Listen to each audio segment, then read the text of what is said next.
নমস্কার বন্ধুরা, আপনাদের সকলকে চটপটে রান্নাঘরে স্বাগত। সকলকে স্বাগত জানিয়ে শুরু করব আমার আজকের রেসিপি।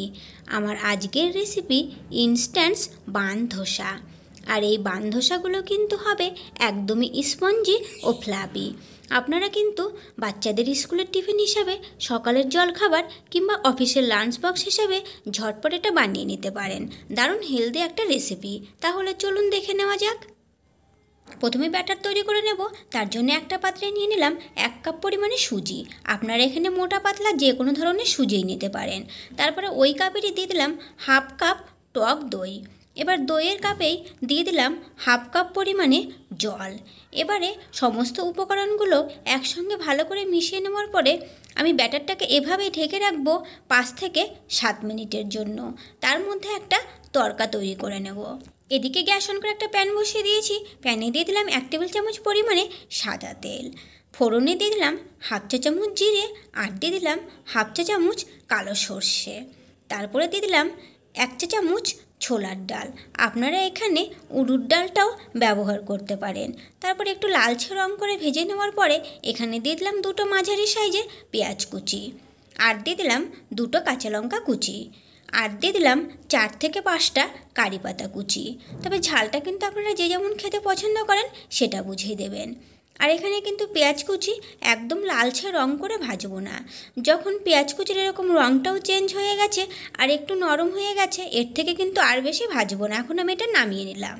এদিকে দেখুন ব্যাটারটাও কিন্তু এখন একদম রেডি হয়ে গেছে। তারপরে একটা মিক্সারের জার নিয়ে নিলাম। এবার এই জারের মধ্যে আমি সমস্ত ব্যাটারটা নিয়ে নিলাম। এখন মিক্সারের জারটা ঢাকনা বন্ধ করে দিলাম আর একটা স্মুথ পেস্ট তৈরি করে নেব।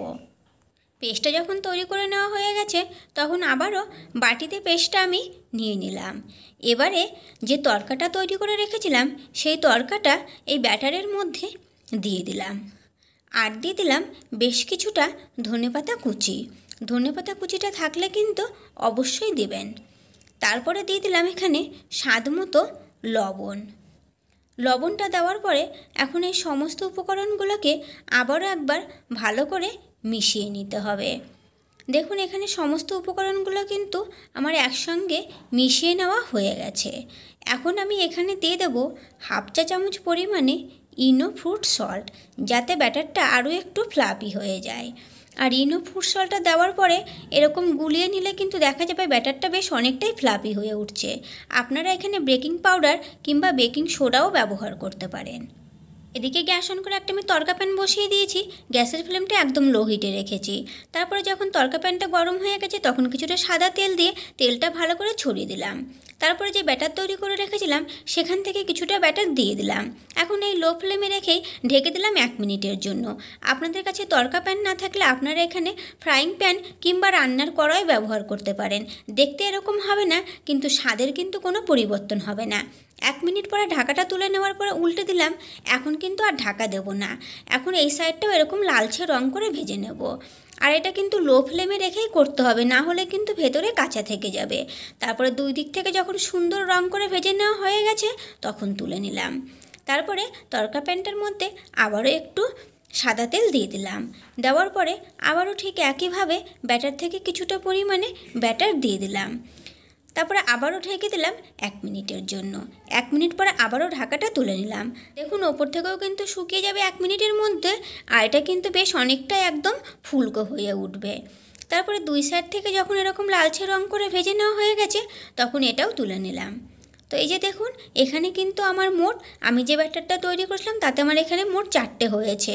আর দেখুন এগুলো কিন্তু হয়েছে একদমই নরম তুলতুলে স্পঞ্জি। আমি এখানে পেঁয়াজ টমেটোর চাটনির সঙ্গে এগুলোকে পরিবেশন করেছি। এই চাটনির সঙ্গে খেতে কিন্তু এটা দারুণ লাগে। তা আপনারাও এভাবে বাড়িতে ঝটপট বানিয়ে নিতে পারেন।